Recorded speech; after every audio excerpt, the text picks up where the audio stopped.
Coming up, as the Brooklyn Nets work their way through their offseason heading towards the NBA draft, we ask what becomes of Trendon Watford, Dennis Smith Jr., and Lonnie Walker IV, looking for hidden gems at low cost, something that Sean Marks and the Brooklyn Nets need to do. We dive in, all coming up next. You are Locked On Nets, your daily Brooklyn Nets podcast. Part of the Locked On Podcast Network, your team every day.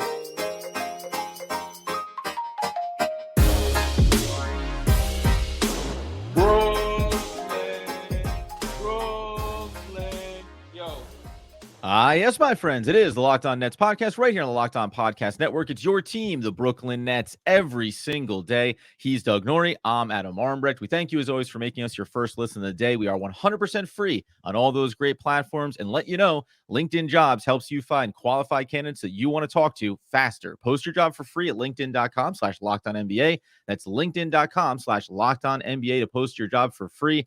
Terms and conditions apply. And Doug, it won't be free to bring back Trendon Watford and other one-year rentals the Nets had, but it doesn't mean that Brooklyn shouldn't do it, and it might be an important part of what they need to decide this offseason. Yeah, look, the Nets are going to be a team almost for sure that's going to have to make moves on the really big-time margins this offseason. It's really, things are shaping up to be that way. It does not appear as if there's going to be any grand sweeping move that's going to be made this offseason. Happy to be wrong about that, but that's the way things are starting to shape up. So as we're looking at the team and sort of what they need to do to even be moderately competitive this coming year, which might, be its own uphill battle, we're starting to look at like what are the small marginal moves that they can make or should make or have to make this offseason, which are going to start kind of redefining whether or not this was a successful offseason. Remember, I think our definition of success is a goalpost that has clearly moved pretty significantly for Sean Marks and company just by the nature of how they're set up. But, in terms of marginal moves this offseason, we're starting to look at guys like Trendon Watford as being sort of like swing moves for them, just in terms of like what they have, what they don't have, and what he showed at the end of the season, which I think is at least promising enough to say having him back in the building would make sense.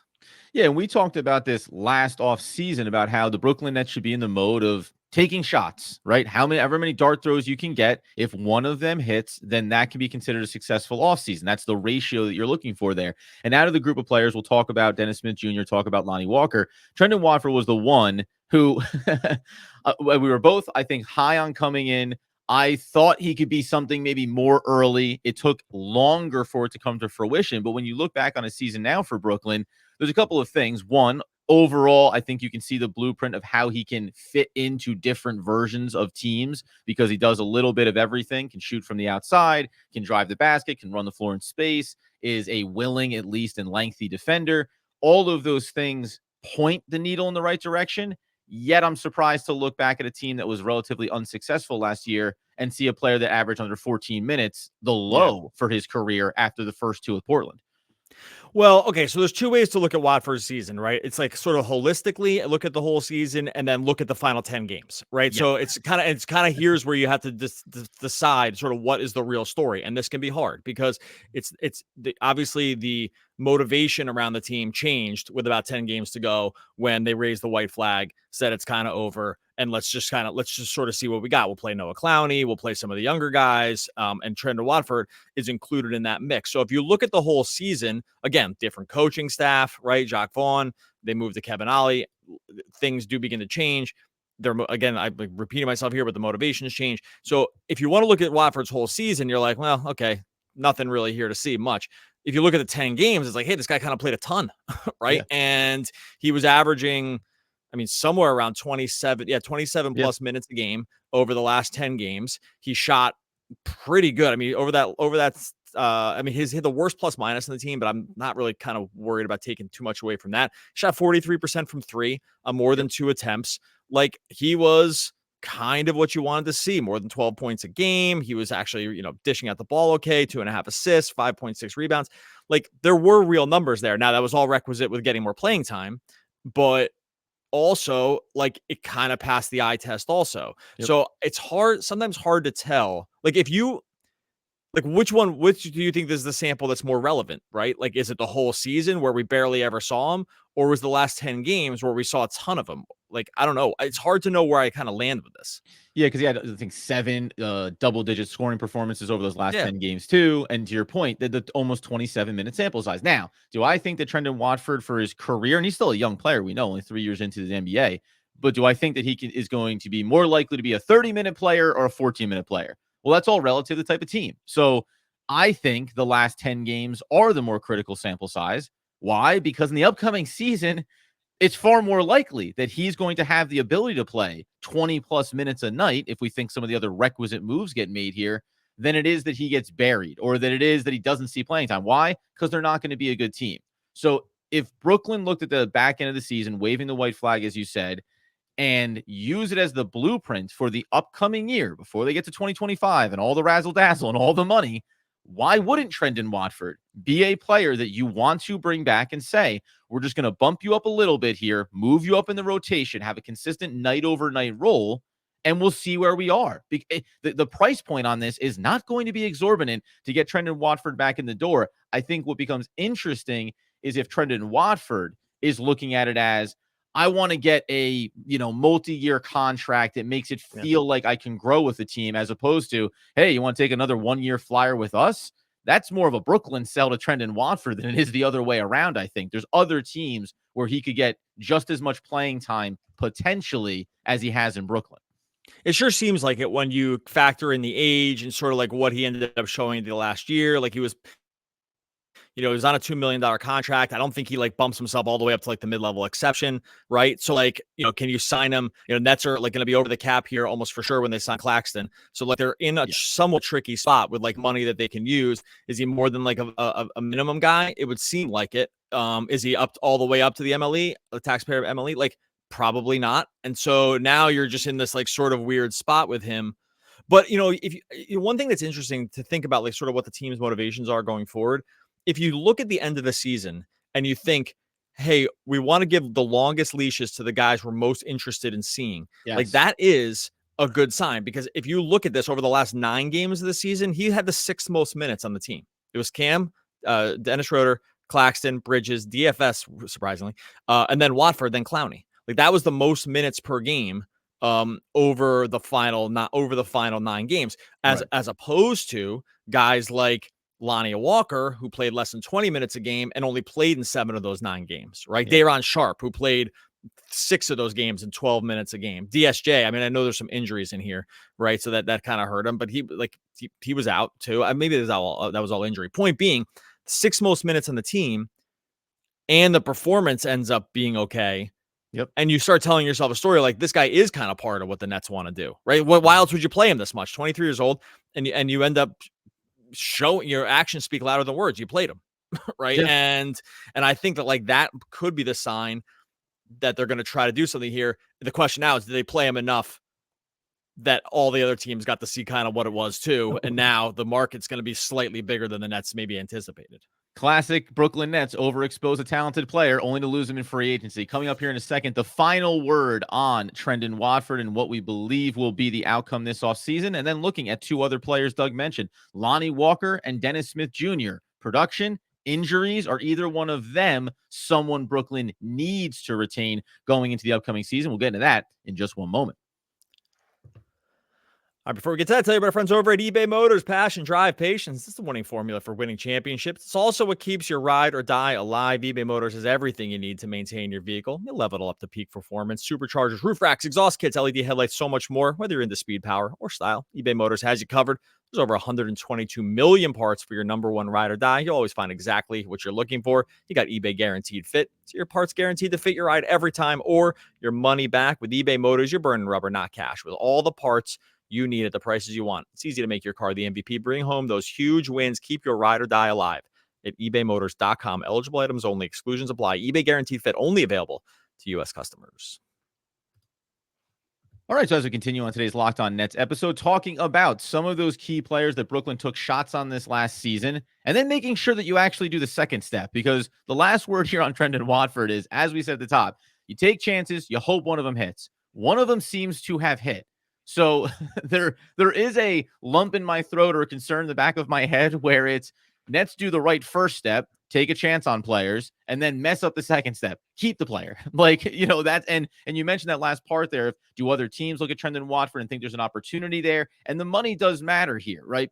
When you're over the threshold, thinking about the future, I hope that when it comes to Watford specifically, Brooklyn and Sean Marks don't go, well, yes, we want to keep him, but on the MLE or on the X line. And that's the demarcation here, especially when we know there's other things like veteran players looming over this roster that don't matter as much, at least through our eyes, over what they need to do in this next year and a half.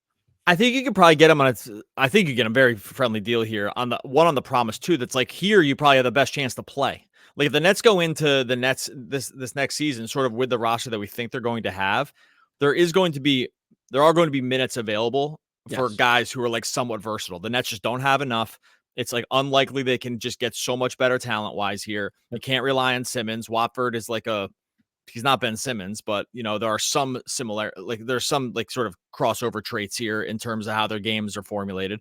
Mm-hmm. And so if you tell yourself that whole story, I think like he can look at the Nets and say, my probably best chance to play a decent amount is on this team if my performance level is good. So I think there's probably some mutual advantages to like bringing him back and possibly getting it like on a super friendly thing here. Again, like navigating the salary cap around this kind of player is a little weird because he doesn't fit one box perfectly.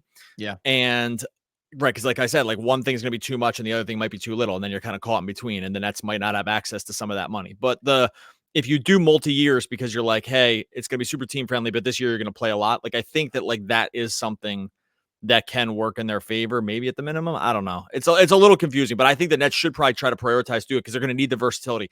They already the roster is already so devoid of guys who can do multiple things that anyone that can do multiple things should be some kind of priority with this team. Should be treated at a much higher threshold of. Totally. Like they just don't have enough guys. Like I get that he's not a perfect player, but I mean, look down this roster. We said it so many times. They just have so little in the world of like just even guys who can like bring the ball up the court. Like they really don't. Like they just don't have these guys. And I was about to say, like, label him as a guy who can run the floor and space it, can shoot a little bit from outside, and also can do some ball handling. There's not more than two guys maybe on the roster that you would label as saying can do all three phases adequately enough. And that's what makes it interesting to see what they do when it comes to Watford. Now, the other players here, Watford and then Dennis Smith Jr. I'm going to go to Dennis Smith Jr. because I find him the more interesting player out of the two, mostly because Lonnie Walker is pretty good and he does shoot from the outside and he can ball handle. But to your point about what happened at the end of the season, it looked like, at least under Kevin Ollie, there was some definition of what you don't do enough of, Lonnie Walker, and what you need to prove to us. Now, he did start to do a little bit more of it and start to get some credit. New coaching staff, we understand that. But Dennis Smith Jr. is interesting to me, mostly because you get the both and. Has injury history, has always been a part of his game. 56 games, only 2 starts, plays a little under 19 minutes. But I think, in theory, this new version of the team going forward could use a guy like this in the backcourt.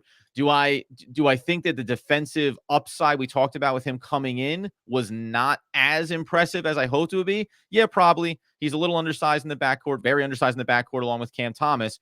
But I do think that his mold makes sense here. And he, unlike Watford, is, I doubt, viewed around the league as, oh, watch out, he's on the upside here. It's mostly, this is a guy that plays a certain brand of basketball. He's going to miss some time here, and it probably costs you nothing to bring him back in and just give yourself a little bit of an additional backstop in the backcourt, knowing that you brought over Schroeder as well over the course of the season. Yeah, I think that like this is, again, a little bit, I don't know if the end of the year tells the whole story. Again, there was injuries in here, and it's going to be a little confusing to sort of know exactly what the like hardcore idea that the team has around any of these guys is. And he definitely had injury issues, and I get like that some of this is going to be problematic. It was clear that they kind of like love the guy personality wise, and I'm not exactly sure that they feel the same way with Lonnie Walker. I'm not saying they don't, but it's clear to me that they do love DSJ from like just like a guy, like sort of just a dude in the locker room. Love the way he competes. He has a lot of respect around the league. Like he kind of reshaped his career to be, going from like a high draft pick to kind of a bust to kind of like an all defense guy.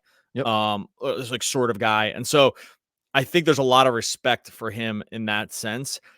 It's like a little weird it's like he's just another guy that just kind of doesn't totally fit with this team just because they don't have certain other things. Mm-hmm. Like for instance, if they had like Donovan Mitchell, right? Then you're like, okay, we can live with an off guard who can like push the pace a little bit and be a little pseudo point guard and live with the shooting.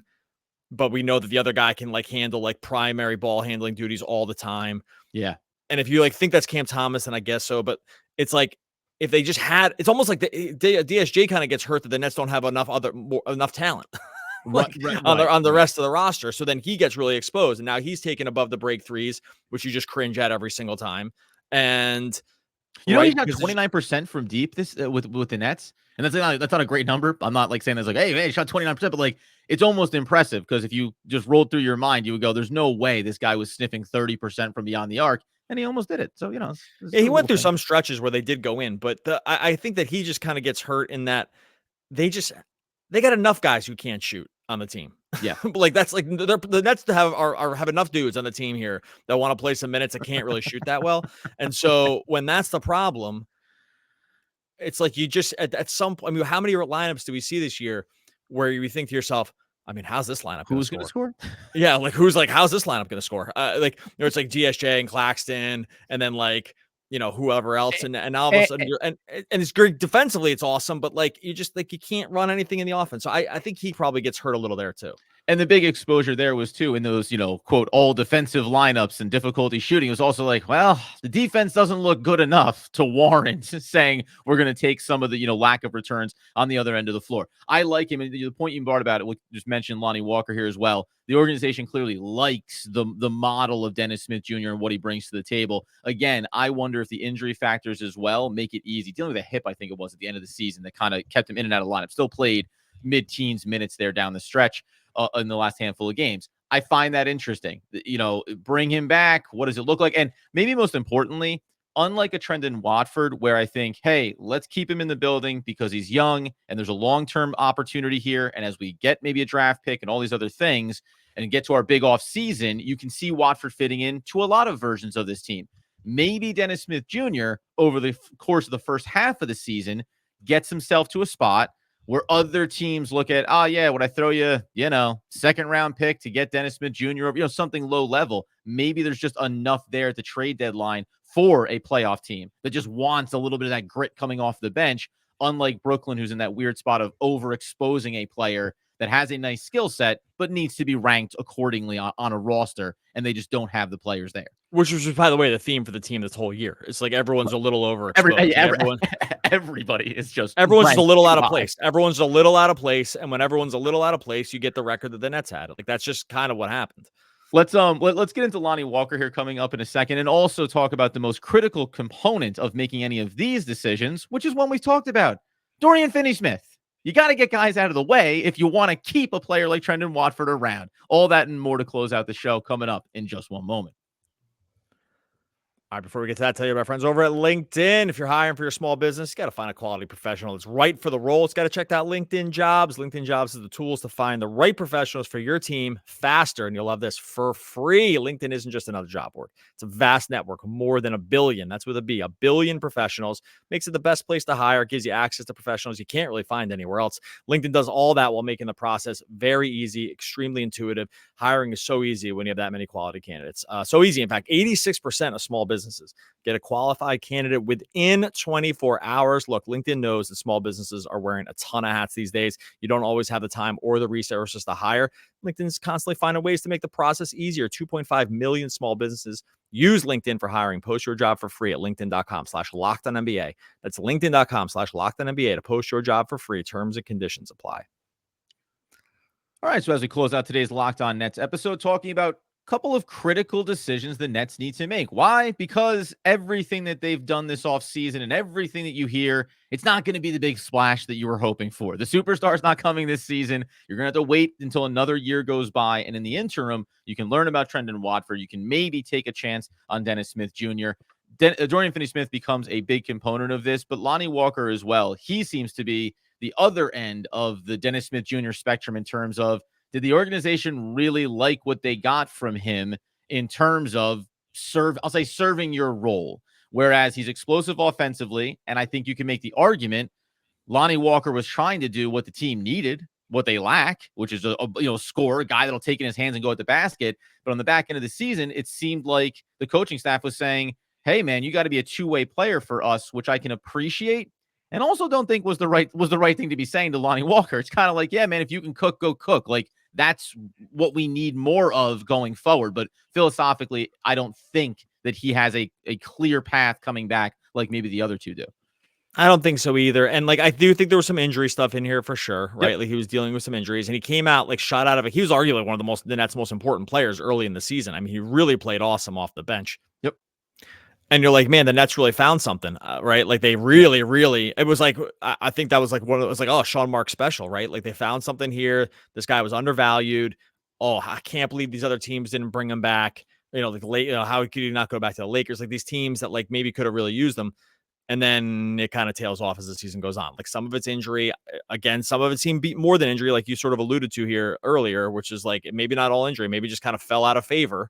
Also, maybe or a combination of the both. If it had been early in the season, I think we'd be like, oh, 100% brought him back. Might not be able to afford him. Like maybe his market's like so big now that the Nets can't even actually do it.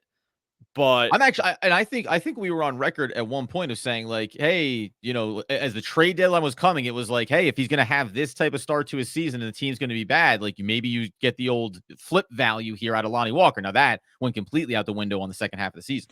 And again, like there were injuries in here, and it's sometimes a little hard to tell, what's the chicken and what's the egg. But so I don't 100% know. It did seem like there was non-injury related reasons where he was not playing later in the season, or he would come in for like a really short stint and then just kind of be out. And that was kind of it. The shooting just wasn't as good. I mean, there was other factors here that just didn't seem like they were lining up for a guy that was going to like keep going. I don't know. It would have shocked me if they brought him back. Not at all.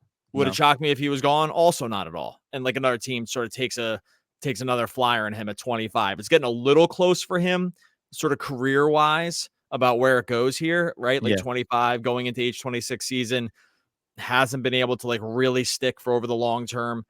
So it's probably close to make or break time for him. If they said they were bringing it back, I would trust that the process was good and they like saw enough that like they thought it could be a whole season worth. And if he went, I don't think any fan at this point would think it was any great loss. And it's unfortunate because if we said this at the beginning, we did this conversation in December, we'd feel it was nuts to not think about bringing him back, but it just kind of tailed. Yeah, and of course, and remember, go back to his third year in the league when it was with San Antonio. I mean, that was the peak when he started 38 games. He started 32 with LA the year prior coming over to Brooklyn. So, but it's a player who has now 3 teams under his belt, to your point, after the first 4 with San Antonio, could be playing on a 4th team. Dennis Smith Jr. has played on 6 teams in his NBA career. And if the Nets don't bring Watford back, he'll be going on to his 3rd team. So, this is the theme. Some guys just become journeyman players that bounce around the back ends of rosters. And by the way, when he was with LA, you think about players like this and go, right, because in a year when they go on a run and you're in the playoffs and Lonnie Walker kind of hits the mark, wow, this could be something. And then it goes away because you are a replaceable commodity in a lot of regards. The other factor for him, I think, inside of this room too, was looking at Dennis Schroeder. When they brought him over and in, I think you got the veteran presence, the kind of both and. He's not a perfect player either, but you start to this crowded room. Remember, he's under contract, so you're going to have those decisions to make. There are cap decisions to make around this potentially as well. Not that we get into socials where Schroeder took the Nets off his, profiles, and who knows what's going to happen this offseason for him. Maybe, Doug, as we close it out, he falls into the bag along with Dorian Finney-Smith of, do you need to clear out 2 old veteran players this offseason to make sure that if you want to bring back any number of these guys, you create those opportunities and also opportunities to go out to the market and try again. Sign 3-4 guys. Remember, Bates Diop was here. That didn't work out, right? There were other players that they brought in, Baisley, that didn't work out. You fired off 5 or 6 looks. Maybe it's Watford, came back. You need to repeat that process again this season to see if you get another player to add into the rotation going into 2025. Oh, and this is why the third thing the Nets need to do. I mean, so I would say Schroeder does not fit into the same mold as DFS, who we agree that has to be traded this offseason, and it looks like he will be traded, right? Like, so if we're saying the third thing that like the Nets have to do here, it's trade him because, and the difference is he has more redundant skills. He has a more redundant skill set with what the Nets actually do have than what the Schroeder has, which is like they probably just going to need him to play point guard, right? At this point. So I think that's the thing that probably saves him from being traded. I mean, even if the Nets traded into the draft and drafted a point guard, which I think would probably be something like what they would do, it's still, they still need him, right? So even if they went out and signed somebody like on a veteran minimum, then they still need them. This is how short they are with guys like this. And so I think with the DFS trade, I think it's very clear they have to trade him. It would be a monumental mistake almost for and he's going to take playing time away from guys you want to develop. Other teams could use him. The contract's good. It's kind of like for what, right? To like keep him around here. And so it would feel crazy if they didn't trade him. Whereas like Schroeder, they just don't. If they traded him, you better get a couple guys back that can do the one thing he does that not many other guys on the team can do. Do you think that my last thought too is here? God, I hate to say it, but do you think there's a world where the Brooklyn Nets, whether it's Schroeder to a lesser extent or Dorian Finney-Smith specifically, are like, now let's see how he looks to start the year, because his value probably fluctuated throughout the year and over the last couple of seasons with Brooklyn, sometimes having shooting slumps, etc. Do you think that Brooklyn is willing to commit the first 25 games of the upcoming season to, quote, showcasing Dorian Finney-Smith one more round to see what teams are willing to give up from? Obviously, with the week 2024 class, no one's going to give you a 2025 first round pick by all accounts, the way the NBA's discussed it. But I do just wonder that part of it, a willingness to try one more time to peek out his value. I think it'd be a mistake. I think you need to just move on from him now because you're already 2 years behind the time to trade him. But I wouldn't be shocked if that ends up being a narrative we hear. Brooklyn, of course, wanted to trade Dorian Finney-Smith, but unfortunately, they did not get the value that they believe he's worth on the market this offseason. I mean, how is a guy that's going to be 31 increasing his value at this point? It doesn't make sense, but it just doesn't happen. Like, it's just not. He wasn't increasing his value from 29 to 30 either, realistically, but they kept him anyway. So that's the problem here, right? It's just like, you just look at the whole history of the league. Like, these guys, when you hit this age, it's kind of like, this is what you are, and it doesn't get better, right? Like, and so they would feel crazy to me. Like, if they stood their ground on value for DFS at this point, I mean, it really is throwing the baby out with the bathwater. It just doesn't make any sense. And if we already agree that they're 2 years behind on it, and I can even tell myself a story for the last 2 years where like the motivations were different. They're trying to make the playoffs. He is a good functional piece. Like, he was shooting the heck out of the ball. Like, they kind of did seem he was a really important piece, especially when like, Daron got hurt. Claxton hasn't been the healthiest guy in the world. Like, they kind of needed bodies at some point. But now, like, especially with Clowney showing that he can play real minutes, like he's got to go. He's got to go. Like, it's very clear. It's like, it's so obvious that if we're doing a podcast in August, like, DFS is still on the team, I think it's a total. I think we're on the fringe of a very, very dark timeline going into the season for the Brooklyn. I mean, honestly, even if it's like, hey, like the Royce O'Neal thing, it's like you wanted a first, you got some seconds. Okay, fine, go. Let's move on. Let's move on with our lives here. Like, it just, and I really hope they don't stand their ground around that. I don't think they will. But Marks has not pulled the trigger quickly on some of this stuff in the past, and it's like, I think I can't be definitive about it till it actually happens. Keep Walker. Keep. Now I'm going to close out on a terribly sour, messed up note. Keep Trendon Watford. Thank you. Keep Dennis Smith Jr. if you want. I don't think Lonnie Walker returns. 2 out of 3 is not bad, though. Brooklyn has some pieces in the backcourt as they continue to try to build. That's the theme for me, and that's all I've got to say about that. All right, make sure you subscribe to Locked On Nets over at YouTube. Over 7,000 subscribers. Now on our way to 8,000. Let's go, baby. Much appreciated everyone that's rocked us all through the offseason. Look, we're going to be here all through the offseason, all through the draft. Nets pick or not, we're here through the draft. Summer League, 5 days a week. It's all here, Locked On Nets. Think big, think positive, never show any signs of weakness, always go for the throat, buy low, sell high. That's Lewis Winthorpe from Trading Places. I'm one of the all-time great poets. We'll be back again tomorrow talking more Brooklyn Nets basketball. Basketball.